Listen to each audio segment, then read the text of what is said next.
Oh,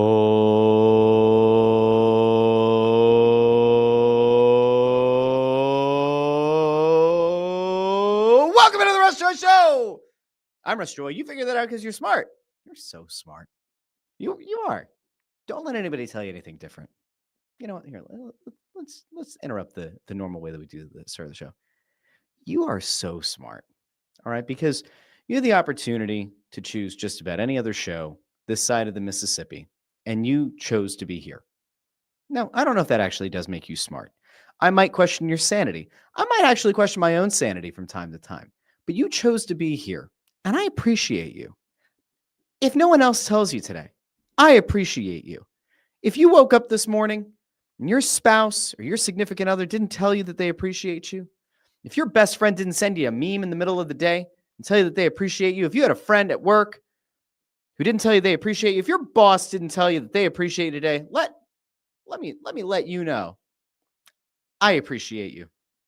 I got your back. Thank you for being here. But as I said, it's the Russ Joy Show. My name's Russ Joy, but you knew that already because you're smart. And it's also the name of the show. Hello. Welcome on in. We have so much to get to. Now, if you're not a Flyers fan, today might not be your cup of tea. We are going to get to a couple of non-Flyers related things, but later in the day. And I know that Ford, of course, not a big Flyers guy, not a big hockey guy, but he's here to support. That's a good guy. And if you also want to support another show that's part of the Joy Media empire, I was going to call it the Joy Media Network. That's what I actually should have named the LLC. Doesn't matter.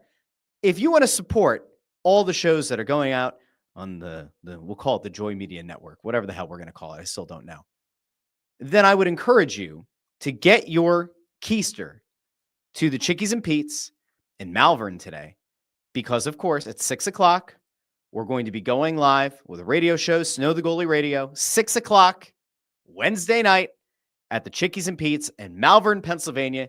You come on out. You have a good time. We're going to have a lot of fun. It's going to be something to behold, something to see. I think it's going to ultimately be worth your while to be there. You can, of course, check out the show on the radio as well. I mean, I would prefer that you probably check it out through YouTube. But if you feel so moved by the spirit, if you're going to be in the car, you're like, hey, where can I find the station? It's over on 1490 AM, WBCB. So you can go check us out there. I think there's also an FM station. I think it's 107.3 FM. If you're out in the Bucks County area and you're looking for how to find the show, I believe 107.3 FM is also where you can find it. But if you're listening on AM, 1490 AM, WBCB, you can listen to us on the radio. You can check it out on YouTube. You can check it out on X or on Facebook. But more importantly, you can come out to Chickies and Pete's in Malvern, and you can come find us. Now, I do see a question here. Will it be live streamed, says Steven. It will. And Chris Freed asks, where's the next one? All right, hold on. Let me see if I can find this for you really quickly. Very professional of me. In the midst of the start of my own show, I am now hijacking the show to let all of you know about different shows and when they're happening and where they're happening. I will find it. I don't remember off the top of my head. I do have a list somewhere of all of the shows and the schedules and all that lovely stuff. So I'll let you know. I'm pretty sure next week is in Warminster. I think. I'm like 93% sure that's where it's going to be, is Warminster next week. I could be wrong.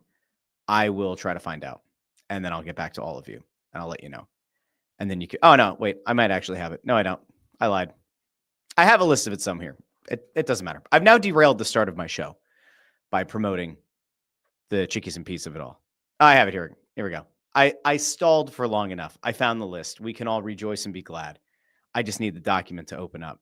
As long as it does, I'll be able to let you know. This week is in Malvern. We're doing the show every Wednesday at 6 o'clock at a rotating list of Chickies and Pete's. So you can come out, have a good time, have a blast, enjoy all there is to enjoy with the hilarity of Snow the Goalie. So we're in Malvern. I was right. We're in Malvern tonight. Warrington on the 22nd, Drexel Hill on the 29th. Then we go to Glassboro, back to Warrington. Then we're down on the boulevard. So that's like northeast Philly is the one on the boulevard. Then we're at the Parks Casino at the end of November. And we get out to Marlton, back to the Boulevard, Drexel Hill, Bordentown. I didn't even know Bordentown is a town, but apparently it is. So we have a rotating list of locations that we'll be at. If you want to do some hockey talk, if you want to come chat with the Snow the Goalie crew, we will be there tonight. Come find us out in Malvern at Chickies and Pete's. Okay, I've done enough promoting another show while also trying to get everything up and running on this show. Okay, we have a lot to get to because the Phillies made a little bit of news, and there's a little bit coming out around the Phils. And the Eagles had a couple of concerning things come out, and we'll get to those a little bit later on in the show. But we have to start with your team, your town, your Philadelphia Flyers. Because, my friends, the Flyers don't look like doo-doo. They don't. I'm actually going to bring the comments up down here in the bottom right-hand side of the screen because I would actually like to find out from all of you wonderful people how you're feeling about the Philadelphia Flyers at this point. They went down to Florida to open the season. Close loss. Dan Vladar looked really good in net. They go to Carolina. It looks like they have a win. Bobby Brink nets the game winner. Comes back because of goaltender interference. And by the way, there was a clip that somebody shared to me on Instagram last night showing another game where there was a non-call of goalie interference, which was actually more egregious than the one that Sanheim had on Anderson. And by the way, Anderson initiated the contact, and the Flyers end up losing in overtime against Carolina. And so you go, all right, there should be some momentum with the Flyers going into their home opener on Monday night against the Panthers. And the question was, is Vladar going to be back in net, or are they going to roll out Ersson, who has been the opening night starter? He was the opening night starter last year. He finished the season before, the second half of the season, as the number one guy. And you thought maybe Rick Tocchet was going to go back to him again. And he didn't. He went back to Vladar. And Vladar had a hell of a game. Made some really great saves. Second goal, not a great one to give up. First goal was one where he was trying to dive post to post again. Didn't get there. But on the whole, there were a lot of positives to take out of Monday night's win. And I was so happy with how the Flyers did on Monday night that I almost did a special reaction show on this here channel on YouTube. I thought about it. And then I was like, you know what? Maybe that's, if I ever do channel memberships, maybe that's what the channel memberships are. That like maybe we have a cup of coffee in the morning and we recap the Flyers game from the night before. Now, I'm not going to do this for the Flyers and the Sixers. It'd probably be a Flyers thing. I think a good number of you who follow the show are here for Flyers talk. I'm not sure how many of you are here for Sixers talk. You can let me know in the comments. But I thought about it. I'm like, do I do a show the day after where we have a conversation about the previous night's Flyers game? We used to do it on Snow the Goalie. It's kind of hard to get all of us to juggle the schedules together to do it over there. So I thought about doing it over here. Maybe it's a channel membership thing. I don't know. You guys can let me know if it makes sense. Anyway, I was excited about what I saw on Monday. Now, I am on the record since the end of last season saying that I think the Flyers have a good chance, like a legitimate chance. And I'm not bullshitting. I think the Flyers have a legitimate chance to make the playoffs. I do. I think that the Flyers have a better team this year than they did last year.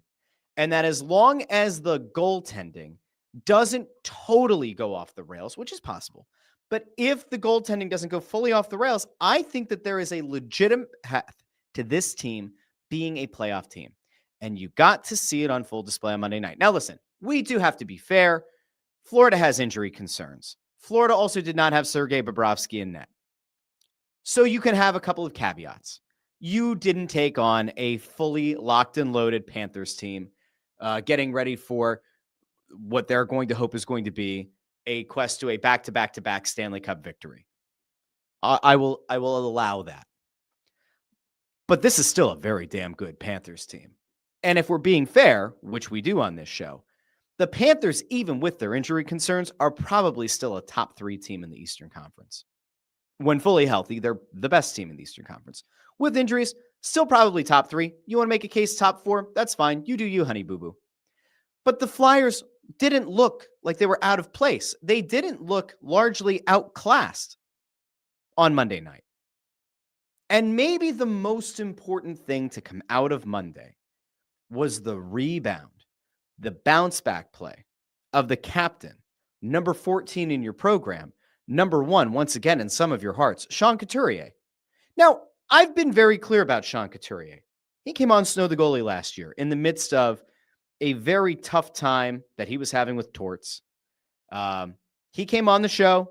He was very open and honest about his feelings, about things and how they went down with the coach the previous season when he was getting benched down the stretch as part of that bullshit playoff run that the Flyers never should have participated in, which ultimately landed them in a spot where they ended up taking young Jetlachenko instead of Zeev Buyin, which continues to look like a bad decision. But I've been told by some people I'm wrong about that Jetlachenko is going to be a real stud, and Zeev was a -4 the other night when he scored a goal, and I'm an idiot because I don't value defensemen being able to play defense. Okay.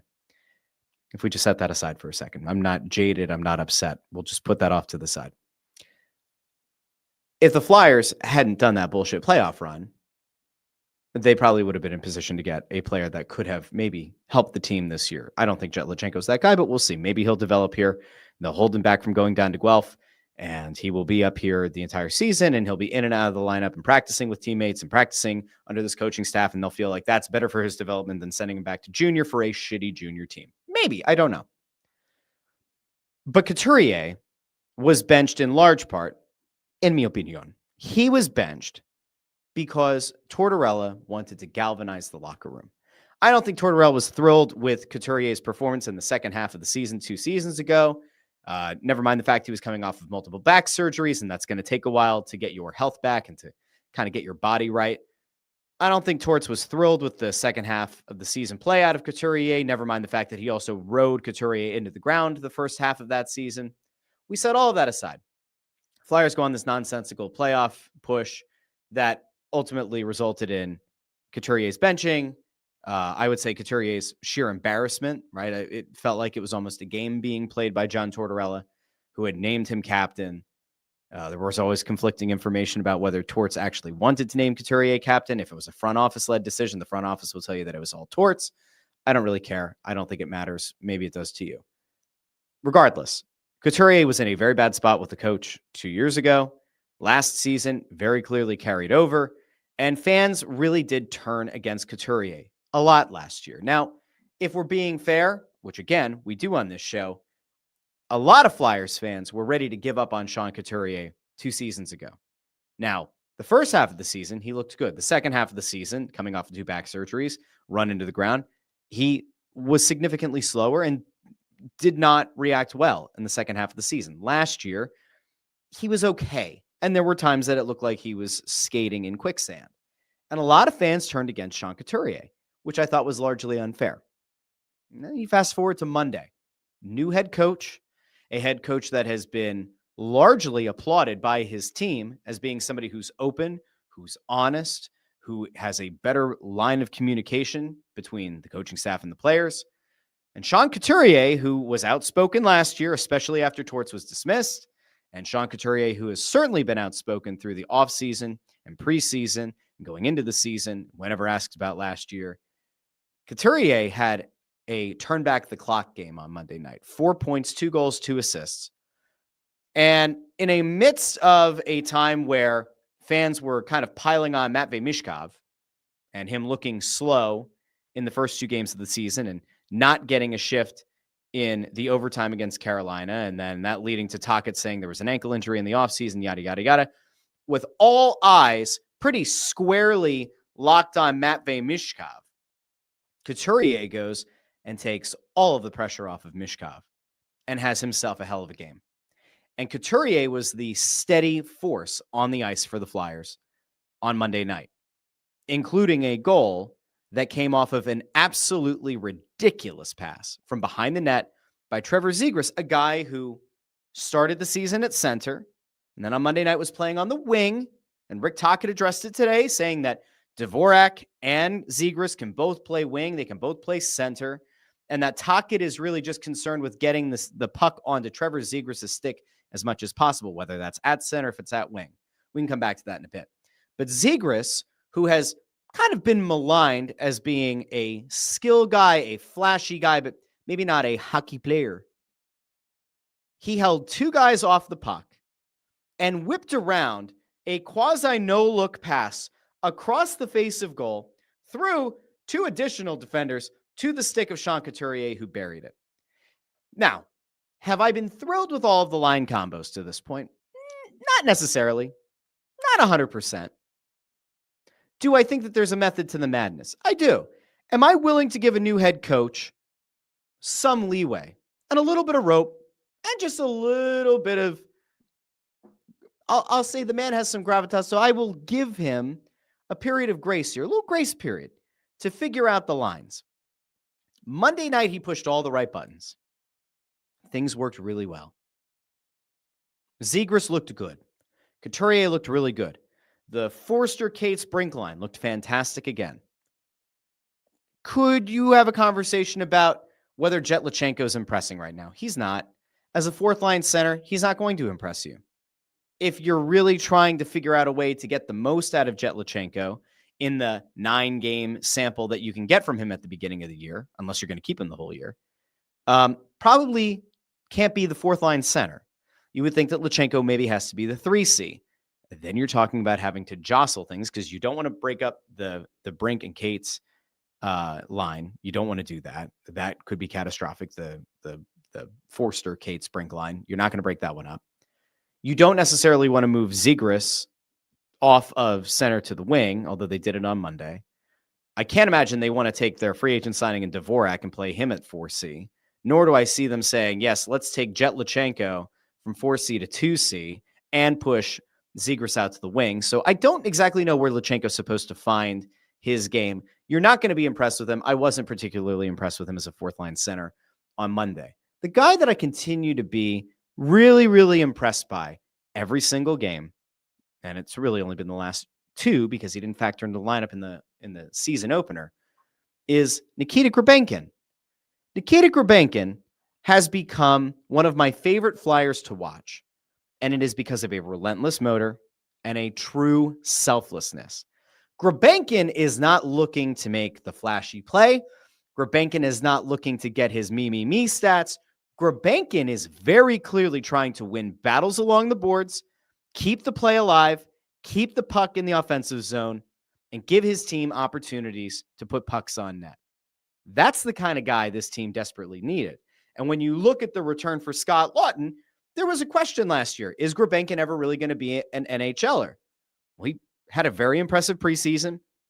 Team felt really good about him at the end of the preseason. He made the team, right, from the start of the season. Didn't play in the opener. He's played the last 2 games. He has brought a certain level of grittiness, a certain level of greasiness, and a certain level of just, he seems like a fun dude, right? The sound bites are great. Got a smile that lights up the room. You need a character. I'd rather it be one of these younger guys like a Grabenkin, more so than your grizzled vet who's a typical fourth-line winger. I like seeing Grabenkin in the lineup. I've been legitimately impressed by him in both games that he's played in so far this season.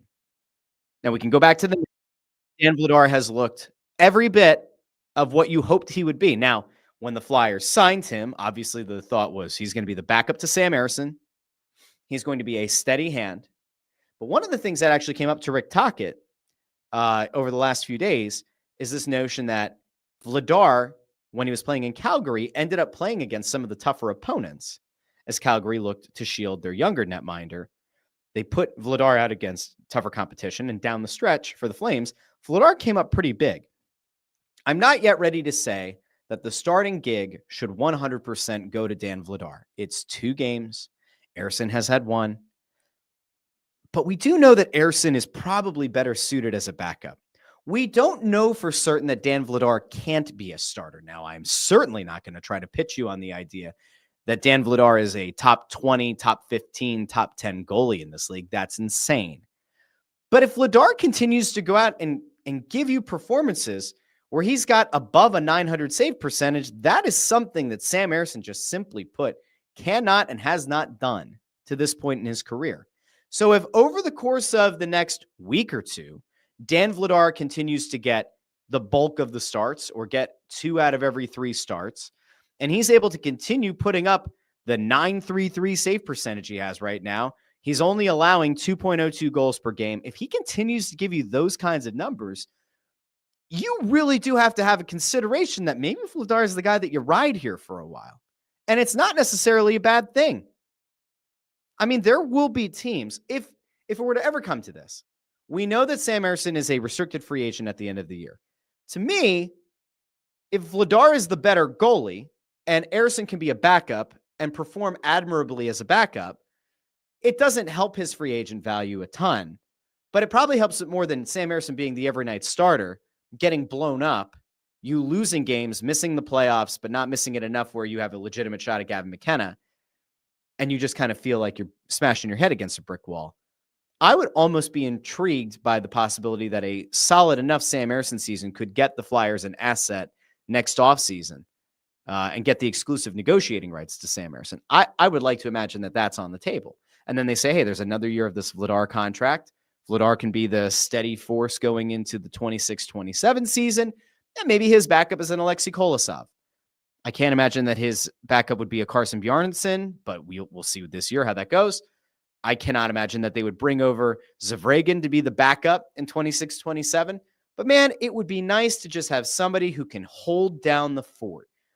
Getting a goalie in here who can put up around a 900 save percentage would be something this team just simply has not had in recent memory. And the steadying force that Darth Vladar has given this team so far, that earns a very early stick tap. We're doing the stick taps above the table, as we've learned over on Still the Goalie. Always do your stick taps above the table. Now, I'm going to go out to the comments. I want to see how people are feeling about your team, your town, your Philadelphia Flyers. We didn't really dive into the Mishkov of it all yet, but we will get there in a little bit. Michael Serkins here over on YouTube says, I appreciate you, Russ, and all your Philly sports views. Thank you, Michael. Thank you. Like the video, share the video, subscribe. Remember, share it to 2 other people in your life. Watch as the audience of this show continues to grow. I'm actually going to take us off on a little side note here, because you might have seen this on Monday night, but this is a really cool moment. This is a really sweet moment. It warmed the cockles of my heart. So I go to get on the elevator going up to the press row show. You go through section 121. There's the glass doors. You tell them you're going all the way up to the sports book or whatever. It's not a sports book anymore. I don't actually know what it is. There's like a bar up there. And then the organ is there, and then it's the Snow the Goalie setup. So I'm standing waiting for the elevator, and I hear a guy go, Russ? I'm like, huh?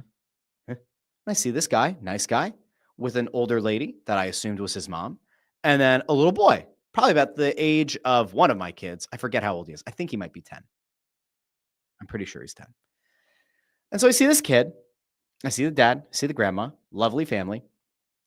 And I lost the mustache. Kind of hard to recognize. Without the mustache, I get it. Shaving accident. And the dad looks at his son and goes, that's Russ. And the kid's face lit up. This kid's face lit up maybe even more than my own kid's face is lit up when I got off the plane from Vegas last week. And it's a young kid, Danny. I'm going to throw this over here really quick because this is a cool moment, right? Go to get on the elevator. And I learn, apparently, somehow, some way, I have become Danny's favorite podcaster. Now, I don't know what to think about that. I think that Danny probably needs to find better shows to listen to, because if I'm the best, that might be problematic. But I appreciate it. So here's me and Danny up at the press row show. Really nice moment. Good kid. Was sitting down in the 100 section, and he and his dad's right here. His dad, his grandma and I, we apparently go to the same place for breakfast a lot. So maybe I'm going to run into her. But the dad surprised his son with tickets to a Flyers game on Monday. The kid didn't know that they were going to be going to the Flyers game. And at the same time, we get to have a nice little conversation. He gets to see the whole setup, take a picture. It's very nice. There are very small things that, like, doing these shows like has like a meaningful impact, right? And anytime somebody goes out of their way to say, hey, I listened to your show. I really enjoy your show. I've now gotten a little bit more used to it. It happens more than I'm used to it happening, or I used to be. And it's really cool. And so when there's a kid like that and a nice family, and you can have a little moment, and you can have a chat, take a picture, it's pretty cool. And I always appreciate it. I appreciate people like that. They're wonderful. Okay. Steven over on YouTube says, I don't want to get too far ahead, but man, Vladar has looked so good. He has. Let's see. Tony Louie, going back to the Snow the Goalie thing, asks if there will be a call-in number. There will be. I'll put it on social tonight. I don't have it off the top of my head, but there will be. You can call into Snow the Goalie Radio tonight. Let's see. Where are we going? Oh, we have other people in the comments saying they're going to be at the Drexel Hill one. Well, that's nice. Well, that's good. Thanks, Jacqueline. We'll see you there in 2 weeks. All right, let's see. Jack Williams with a good question. Which is more important to raising the ceiling of the Flyers this year? Zegras becoming a legitimate top-line guy or the goalies just not being terrible? From a long-term perspective, Zegras being a top-line guy would be significantly more important, right? Because, like, you're not looking at Dan Vladar and Sam Ersson as being, like, the hope of a generation in goal, right? Like, when Carter Hart might be going to Las Vegas if reports are being believed. You might see that later on. Apparently, Carter Hart's going to go to Vegas. That's the rumor. Elliot Friedman put it out there on the radio today. Carter Hart might be going West Coast out to Vegas. Good luck to him. When Carter Hart came out, probably a little bit too early, if we're being realistic here, Hart was viewed as like the number one goalie prospect in a long time. Bobrovsky had a lot of optimism around him, right? And then he very quickly got shuttled away because Ilya Bryzgalov did not want to be a mentor. And so they got rid of Bobrovsky largely to pacify Ilya Bryzgalov. That worked out really well. When Hart got brought up, the hope was that he was going to be the next big thing. He was going to be the goalie that the Flyers could build around for a decade. And then obviously that didn't come to fruition for various reasons. Neither Dan Vladar nor Sam Ersson were ever looked at as a long-term option in net. Even Ivan Fedotov, who they had signed to a contract a couple of years ago and then had to go do his year of mandatory military service and everything and then came over. Fedotov wasn't even really being looked at as a decade-long goalie. He's being looked at as like a very valuable NHL contributor. And then that didn't exactly work out either. Alexei Kolosov hasn't been looked at as like the young savior in net. Bjarnason, I don't think is looked at as the young savior in net. I think he's looked at as somebody that they want to believe in will be an NHL goalie. He might not be a franchise netminder, but they think that he will be an NHL caliber goalie. The guy that you're really honed in on right now is Zavragin, who's playing over in the KHL because he had such a great season last year. He was off to a really strong start this year. If there's somebody that you don't want to rush and there's somebody that you do want to kind of build around, it's probably Zavragin. So if the goalies are not terrible, that probably, okay, let me reframe this. The goalies being is okay for this year. I misread the question though. It's about raising the ceiling this year. If the goalies aren't terrible, the Flyers make the playoffs. If Zegras is a second line player and the goalies are okay, the Flyers make the playoffs. If Zegras is a top line guy, but like a legitimate top line guy, and the goalies are bad, they might make the playoffs. That's how much of a variance, right? That's how much of a difference good goalie play could ultimately mean for the Flyers. So mediocre, passable, league average goaltending, Trevor Zegras is a second liner, you make the playoffs. I think you probably make the playoffs with a few points to spare. Zegras, legit top guy, and the goalies are about as bad as last year. You're really going to be scraping in the last few games to try to get enough points to make the playoffs. So ceiling-wise, the goalie's not being awful. I think that's probably fair. Okay.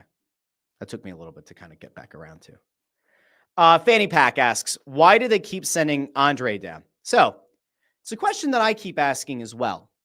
And I'm all about the meritocracy, right? I believe that you should 100% earn every minute that you play in this league. And I was big on this with Torts because there were times that I thought that Torts was being unreasonable. And there were times that I thought Torts was kind of losing the plot.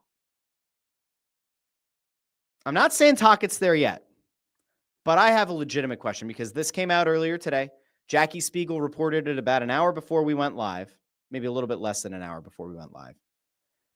Emil Andre's been sent back down. Spiegel says, looks like Emil Andre has been sent back to Lehigh Valley. His name is no longer on the Flyers roster on the NHL media site.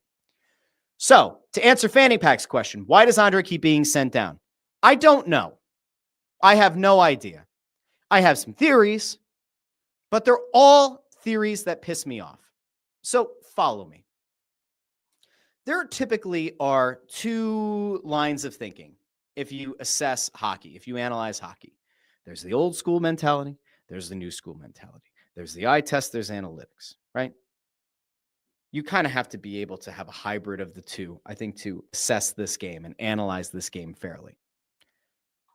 Old school methodology, old school line of thinking is you can't be too small on your blue line. And if you are, you can't win a cup. Probably fair. Brad Shaw talked about it on Snow the Goalie last year. He was very honest about it. Tocchet, I believe, has said something similar. I think Briere and Jones have kind of alluded to it as well. You need a certain amount of size on the blue line.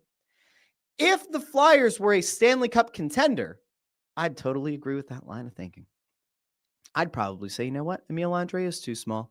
And if they think Cam York is going to play on Thursday, and you're going to have York and Drysdale in the lineup, Emil Andre probably does have to go down because you have to have a little bit more size on defense. Cool. But newsflash, the Flyers are not a Stanley Cup contender. The Philadelphia Flyers this season could be a playoff team. Not a highly seeded playoff team, but a playoff team nonetheless. You're 3 games into the season.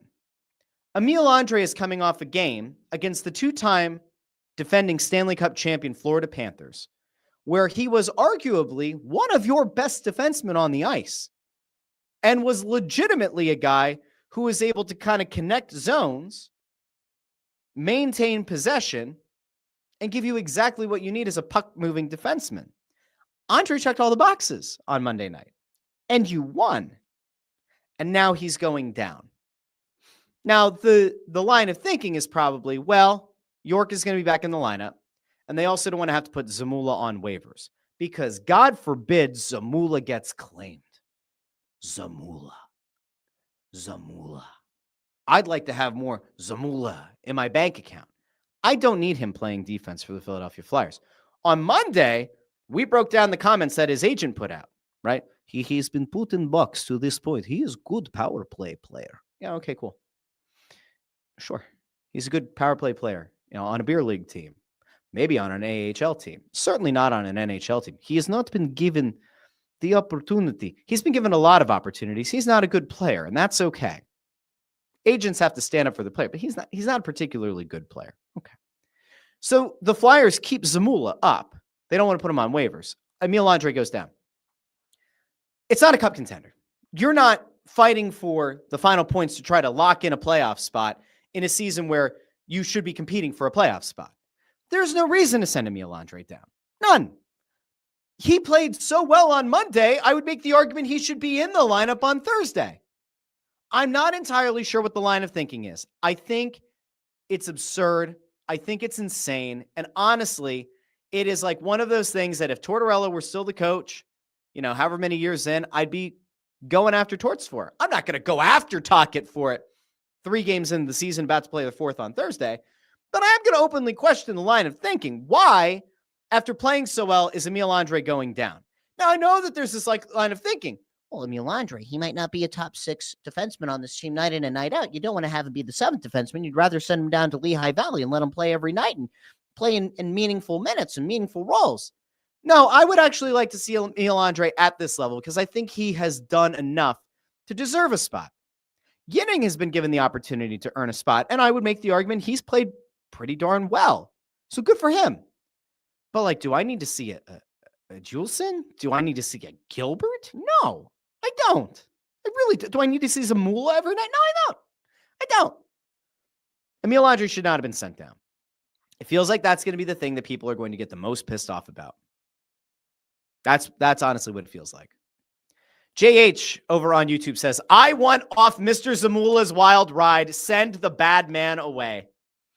We don't know that he's a bad man. We think he's probably a good man, but he's not a good defense man. Lenda Joseph says, if this team had a solid first pair defenseman, then yeah, legitimate playoff team. Well, if you want to go with the idea of a legitimate first pair, I will kind of go back to something kind of interesting that Anthony DeMarco put out in one of his recent stories. And it was about Rasmus Dahlin and about the fact that Buffalo maybe would consider moving him. But they maybe, it would cost you a lot.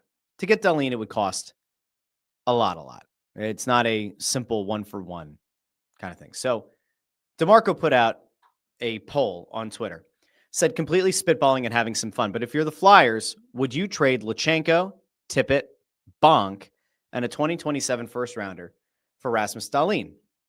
And I said I would. And then I would try to get a mental health evaluation of the Sabres front office at that point. Dahlin's 25 years old. Very likely,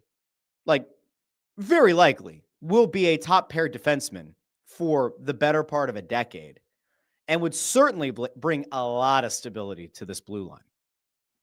And I guess I could also point out, if we care, that he's 6'3" and 204 pounds, which means he wouldn't fit the bill as a small defenseman. So he's got the size, he's got the ability.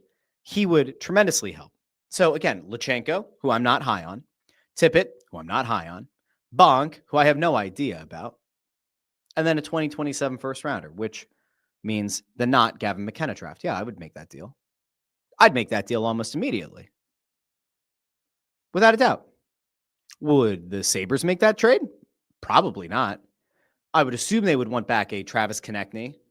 Maybe they would want to get a replacement defenseman in like a Travis Sanheim, which probably wouldn't make a ton of sense. But Lutsenko, Tippett, Bonk, and a 2027 first rounder, hell yeah. You 1,000% make that trade. Because I don't own any Jet Lutsenko stock. I never bought the stock, but if I did, I would have sold it by now. Tippett, I had a little bit of stock. I have sold all but one share. Bonk, I never bought stock. 2027 first rounder, I have no idea what it's going to be. I would gladly take somebody that could be a top pair defenseman for a decade and maybe even be that top pair defenseman with Travis Sanheim for a decade. I would take that. Yeah. I would take that stability. Video guy Medeo correctly points out the Sabres did get rid of Dylan Cousins for basically nothing, so I can see the possibility. Maybe. Ray Suppers here says Buffalo's the Jets, the New York Jets of the NHL. Thank you for the distinction there. Not the Winnipeg Jets. Not the Winnipeg Jets. Let's see. There were other things that I wanted to get to about the Fly guys as well. Chris Freed says, Florida going for a three-peat. They do not care about a game being played in October against a team that has missed the playoffs for 5 straight years. Yeah, but they're not going out to actively lose it either. They competed. The Flyers just happened to get a lead and then get a couple of empty netters. The second of which cost intern Andrew an extra point in our predictions contest. So that was lovely. Amadeo asks, can we laugh at the Rangers being unable to score a goal at home this season? Yeah, they've been shut out in 3 straight games at home. That is pretty damn awful. I mean, we've had some bad teams in Philadelphia. They haven't done that to start a season. Let's see. Chris says, Vladar is like a utility bench player in baseball. Looks great in short spurts, but use him too much and he'll get badly exposed. That's kind of like what the Erson of the world appeared to be. In a backup capacity, he was really strong. When he became the number one guy, he fell apart.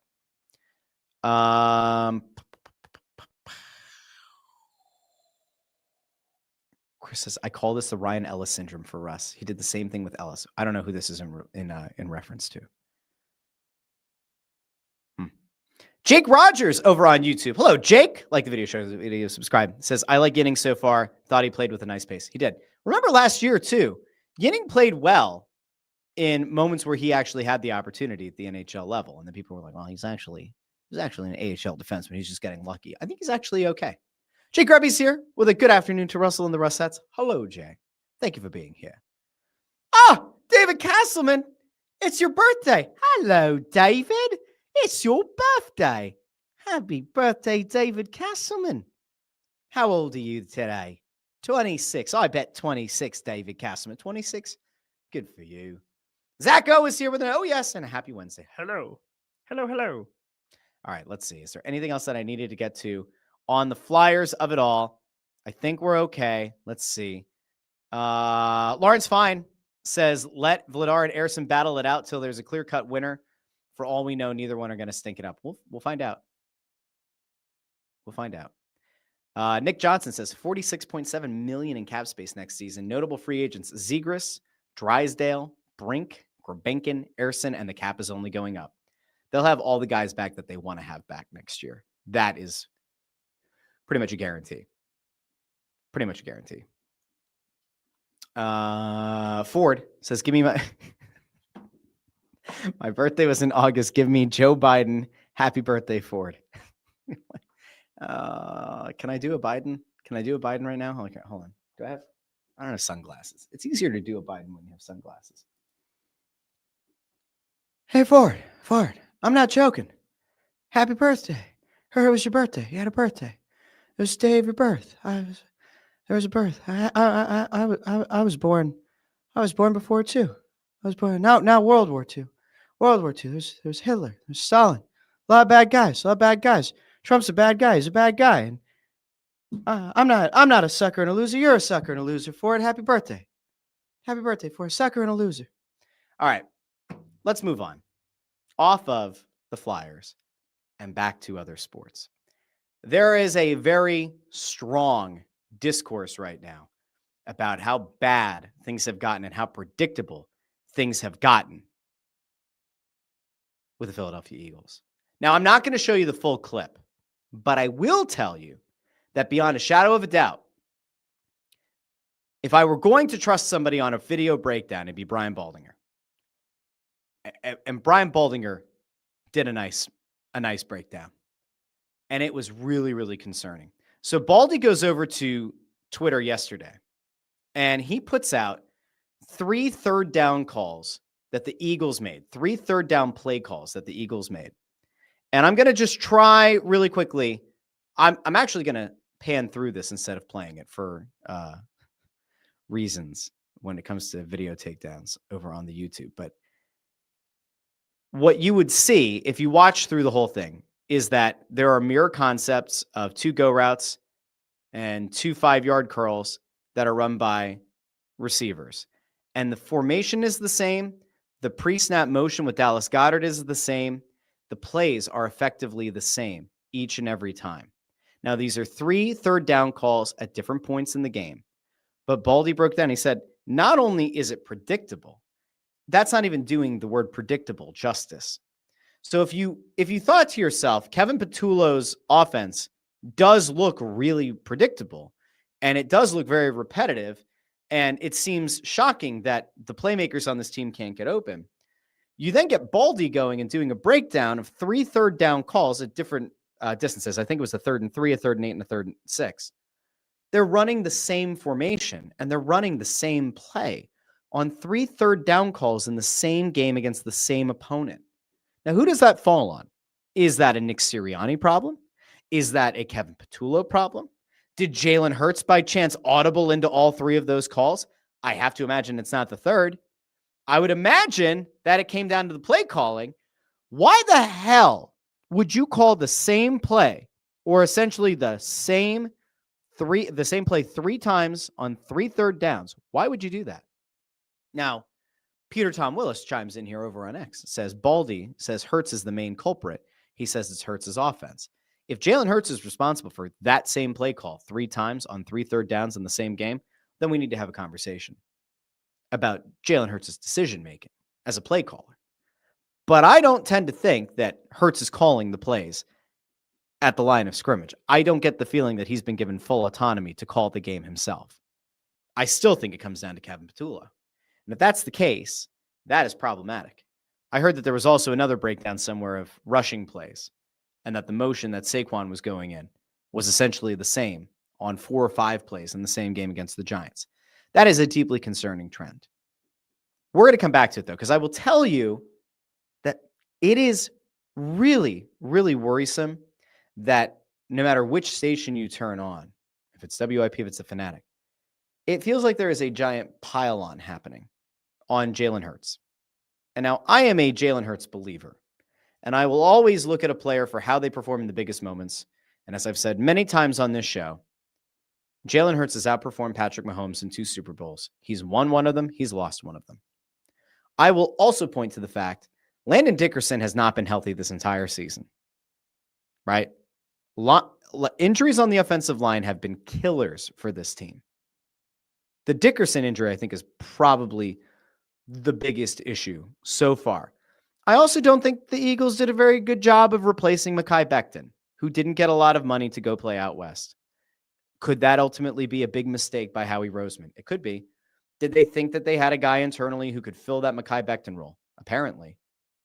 It's disappointing. The reason that I bring up all this discourse around Hurts, though, is because there was somebody who came out on Philly Sports Talk Radio who is usually very critical, with whom I don't always agree, on P's morning show. He's a former Eagle.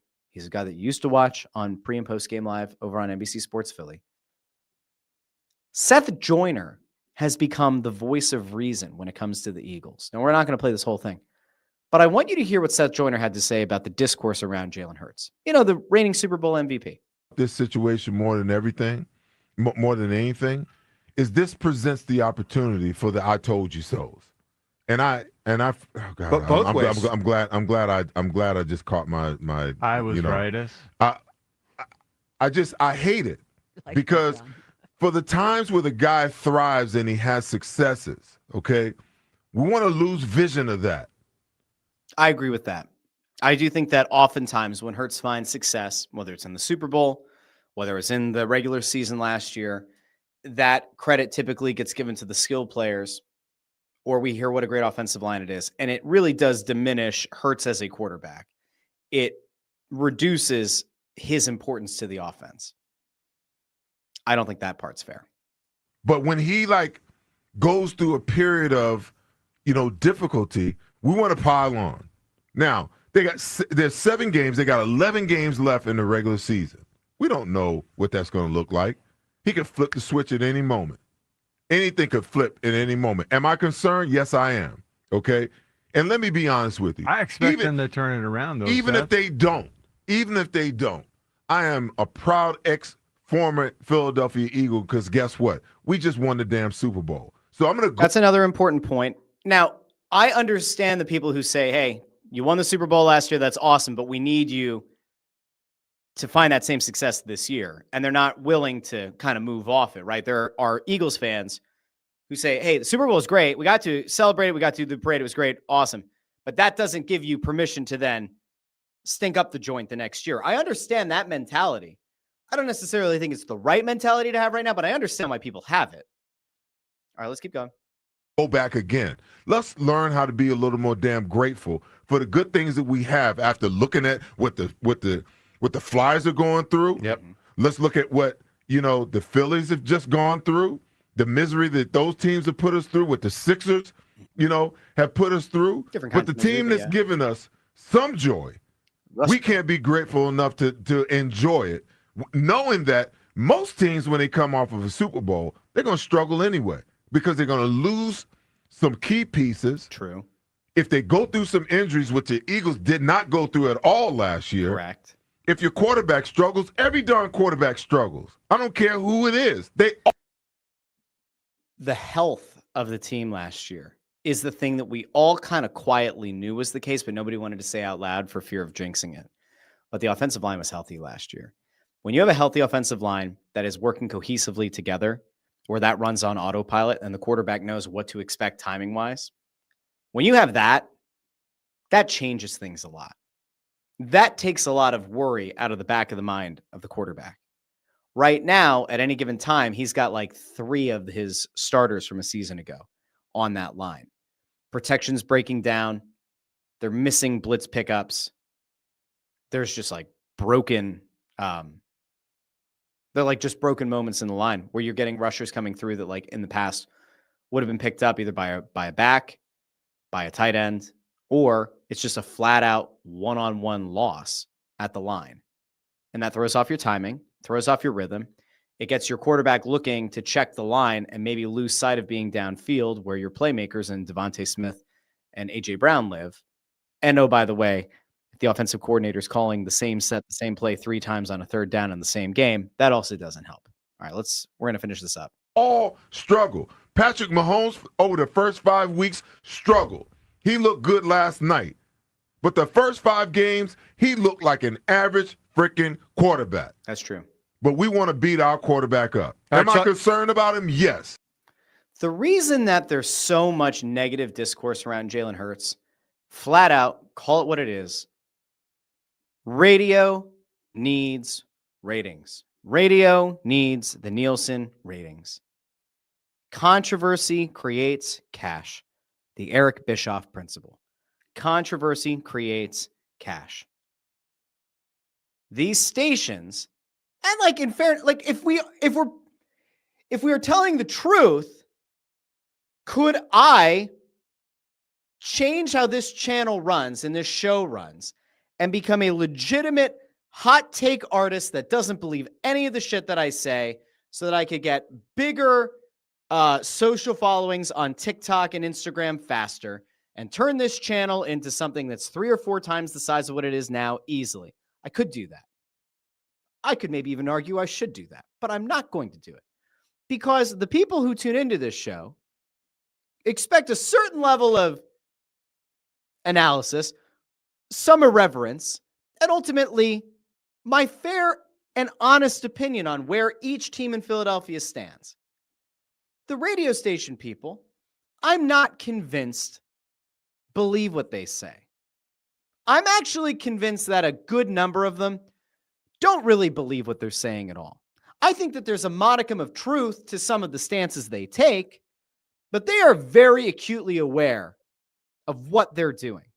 And I remember there was a comment on the stream a week or two ago.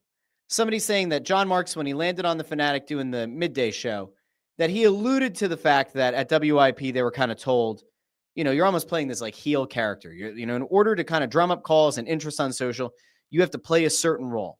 You have to be provocative. And like when you're winning in your time slot and you're getting a bonus and that bonus helps your family, well, it makes sense. And if you're going head to head with another station in town, it makes sense. But it is disingenuous. And there's a whole lot of hand wringing around. Was Jalen Hurts ever really that good? He won you a Super Bowl. He got you to 2 Super Bowls in 3 years. And had it not been for a weird pass interference call in the first appearance, you maybe have 2 Super Bowls in 3 years. Maybe you're talking about the Eagles being a potential dynasty. And instead, months removed from a Super Bowl win, the second one in franchise history, you have people saying Jalen Hurts is the problem. I saw Howard Eskin was on with Dan Sileo of all people, right? Saying that Hurts isn't even the best quarterback on the team. Tanner McKee should be the starter. Are you kidding me? Are we watching the same game? Are we watching the same team? Are we like really though? Are we? I'm not telling you that Jalen Hurts is the best quarterback in the National Football League, but he's certainly not near the top 5 concerns on this team right now. Not even close. Top 5 issues in no particular order. Offensive coordinator. Wide receiver that keeps taking headlines after games. Lack of depth on the edge. Secondary issues. The head coach. Because the head coach has to be able to figure out the wide receiver. The head coach has to be able to figure out the offensive coordinator calling plays. I'd put some of those on the head coach as well. I'm also not calling for the head coach's head. He needs to have a head. Otherwise, he's just a coach. Hurts isn't your top 5 issues on this team. You guys might not believe me. Some of you might disagree. I saw some people saying some negative things about Hurts. But I don't think he's the issue right now. John Izzy says, I am with Russ. Thank you, John. I am with Russ. I am grateful for us winning the Super Bowl. I think one of the biggest issues for some fans is Sirianni, who kept saying last year is over. We're focused on this year and doing it again. That is a really good point. If you remember back to the beginning of the season, when I was like, all right, he said that like he didn't realize that they were doing the Super Bowl thing pregame or whatever. And I was like, well, that's obviously bullshit. And then it was, we're focused on this year, you know, last year's over. And I said, well, that's also kind of bullshit. Like that might be the only Super Bowl you win, right? Like Sirianni, that might be his only one that he ever wins. Jalen Hurts or Saquon Barkley, AJ Brown, Devontae Smith might be the only Super Bowl those guys ever win. You should enjoy it. You're not looking in the rearview mirror and losing sight of the task at hand on a given day, but you should be able to celebrate the success that you had at reaching the pinnacle of the sport. I disagreed with that at the time, and it's not like that's actually the issue right now, but when you keep saying it's all about this year and these are the results, it's not great. Not great. Ford says, number one issue is the offensive line injuries. There you go. That can be one of the top 6 things I have an issue with. Play calling, defensive liabilities due to injury. How about Zadarius Smith retiring out of nowhere, like we talked about on Monday? That's not great. Let's see. Catholic Nona says, I don't think it's a coincidence that when Hurts had a quality, high-level offensive coordinator, he had his best year. Yeah. I mean, yeah. Steichen was a good offensive coordinator. He had a really strong year. Then they went with an internal hire. It was horrific. Then they brought in Kellen Moore. There was a rough patch early last year as Kellen Moore kind of got things figured out. And then Hurts took off in a big way. Let's see. Catholic Nono also asks, who even listens to radio anymore? It's a dead medium. A lot of people do, including tonight. Snow the Goalie Radio. 6 o'clock, Chickies and Pizza Malvern. You can tune in online. You can tune in on the radio. People will listen. And they'll call in tonight, too. It's going to be a lot of fun. Doug asks, are we doing Allentown? I think you mean for Chickies and Pizza. No, we're not going all the way up to Allentown. Could we do something else up in Allentown? Maybe. I don't know. If you have a lead on a business that wants to host Snow the Goalie or the Russ Joy Show or something, let me know. Reach out. Happy to chat. Let's see. Chris says, sports talk will fully move to YouTube and apps within the next decade. Radio or like TV stations, obsolete, but will survive only until the next ad recession. There's maybe some truth to that. I think it's more likely that you see one of the stations, probably the Fanatic, kind of, just fall apart. Like if they're not competitive, right? Like if the John Marks experiment in the middays doesn't do much to move business forward in a meaningful way, John Kincaid's contract runs out and they don't bring somebody else in the morning and that doesn't help all the numbers on the station, then maybe Beasley looks at it and says, what's the point? But I can't envision a scenario where you're going to have no sports talk radio station in Philadelphia. I don't see that. Nicholas. Now, Nicholas, if I'm going to go with this is an Italian last name, Tucciarone.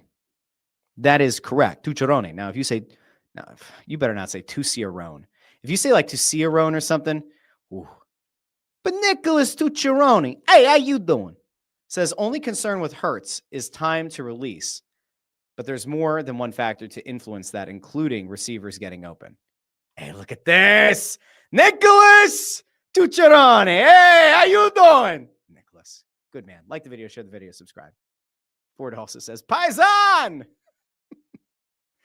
Good God. No, he's totally right. There is more than one factor. If you're worried about release time, if you think that Hurts is holding it too long, I will probably point back to the offensive line issues and that his timing is just off because he's kind of fighting for his life on more snaps than not this year than he was a year ago. Getting love for the Pottsville Pizzeria t-shirt. My sister got me this for my birthday.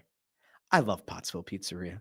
There is not a single pizzeria, a single pizza place in the greater Philadelphia area that makes a pizza like Pottsville Pizzeria. It's a totally different experience. Plus, there's no Gears iced tea down here. I need to get back up and get some Pottsville Pizzeria. By the way, I mentioned Gears. If you're from Skook, you have an idea what this is. So Gears, they make the iced tea. They have the dairy, right? They have milk and all that stuff, and they supply it to the schools and like Pottsville and all that. When we were in the Outer Banks, we were getting breakfast one morning at this really good spot in Kerala. And as we're waiting to go in, I see this like milk crate out of the corner of my eye. And it's this very distinct, like kind of lavender purple color. And I'm like, you got to be kidding. And I lean over the railing and I look down and it says Gears Dairy. And I went, oh my God, there it is. From back home. From back home. It made it all the way down to the Outer Banks. Hey, Ma, I made it.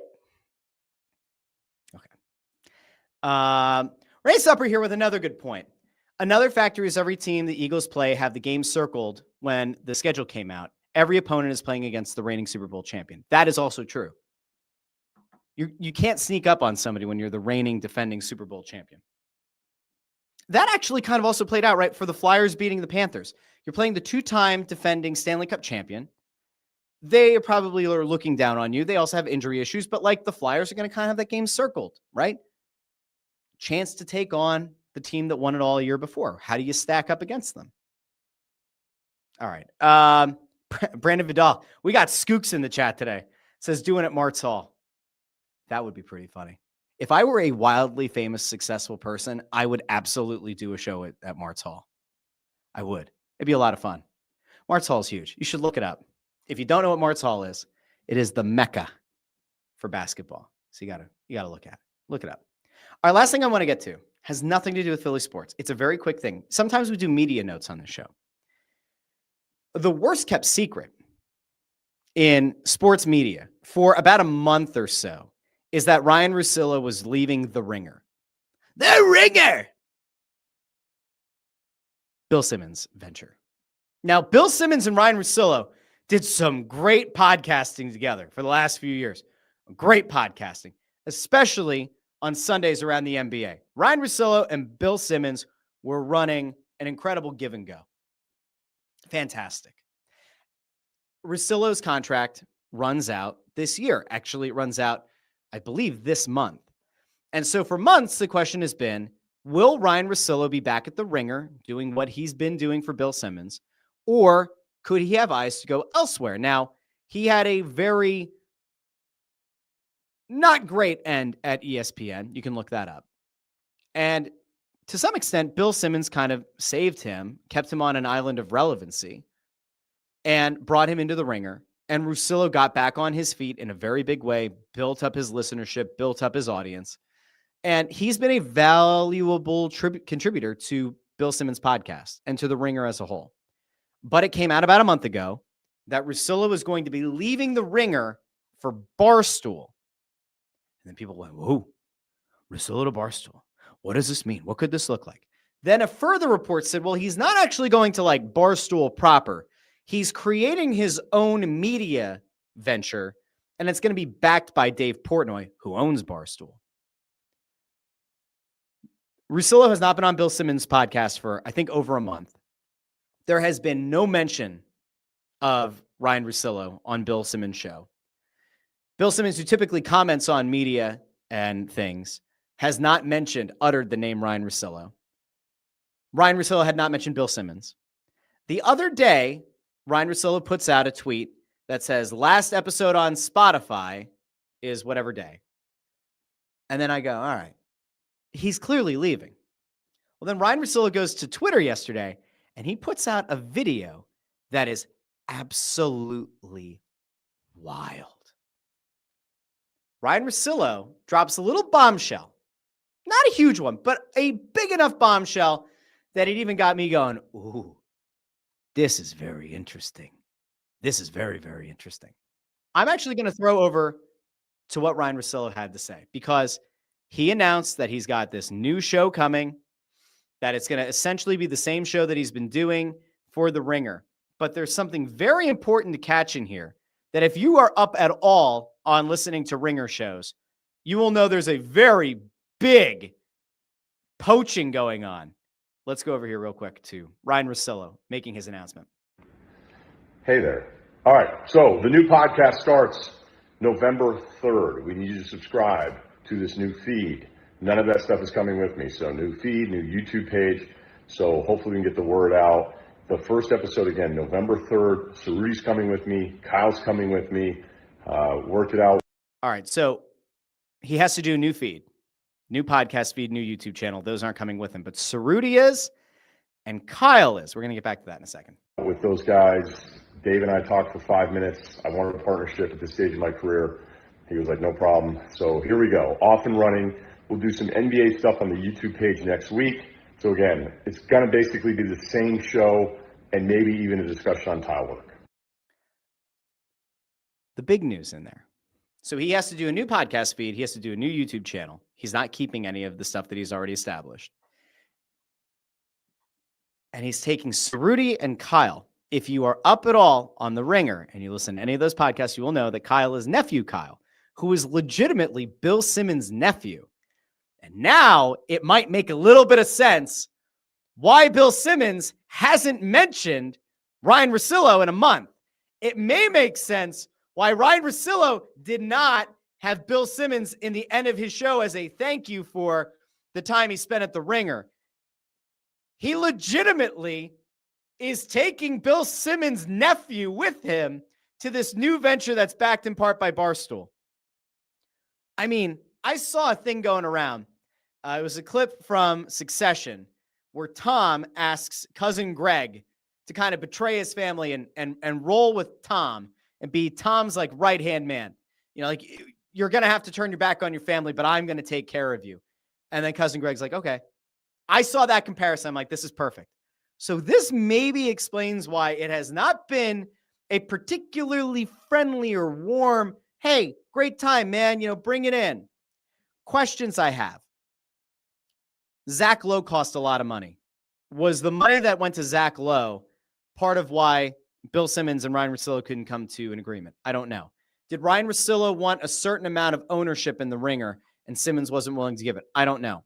I think Russillo is going to be really successful. I think it's going to work out really well. I think he actually fits Barstool pretty damn well. That's all. But boy, it was very, very interesting to me. All right, I think I'm good. All right, I will be back on Friday with the Russ Joy Show. Don't forget, we talked about this at the top of the show, but I will come back to it one more time just for funsies, just because I feel like it. There are a lot of shows going on with Joy Media this week. Most notably, we have Snow the Goalie Radio tonight at Chickies and Pete's in Malvern. 6 o'clock start there. Thursday, Flyers Jets, 6:30 start for the Press Row Show up in the balcony level at the Xfinity Mobile Arena. And then Saturday, we're back down there for Flyers Wild, also a 6:30 start down at the balcony level at the Xfinity Mobile Arena. So you will see me every single day. If you are following Joy Media, you'll follow me like every day. I was here on Monday. All right, I wasn't here Tuesday, but Monday, Wednesday, Thursday, Friday here on the Russ Joy Show, and then Saturday again with the Press Row Show. So if you haven't gotten sick of me yet, thank you. Make sure you like the video, share the video, subscribe. You can find the show wherever you get your podcasts, Apple Podcasts, Spotify, Pandora, Amazon Music, wherever you get your podcasts. Until Friday, this has been the Russ Joy Show, and I've been Russ Joy. You knew that already because you're smart. You know, let's do the same thing we did at the beginning. Let's just have a moment. You are smart. You were smart. You found the show. You didn't give in to a lot of the nonsense that goes on in the sports talk radio space. You had a little bit of fun today. I hope you had a little bit of fun. You might have had a little bit of fun in the comments. You might have had a little bit of fun just kind of chuckling to yourself, maybe in the car, in class, at work, wherever you are. But you're smart. So again, this has been the Russ Joy Show. I've been Russ Joy. You knew that because you're smart. It's also the name of the show. I'll be back on Friday. Have a great day, everybody. Bye now.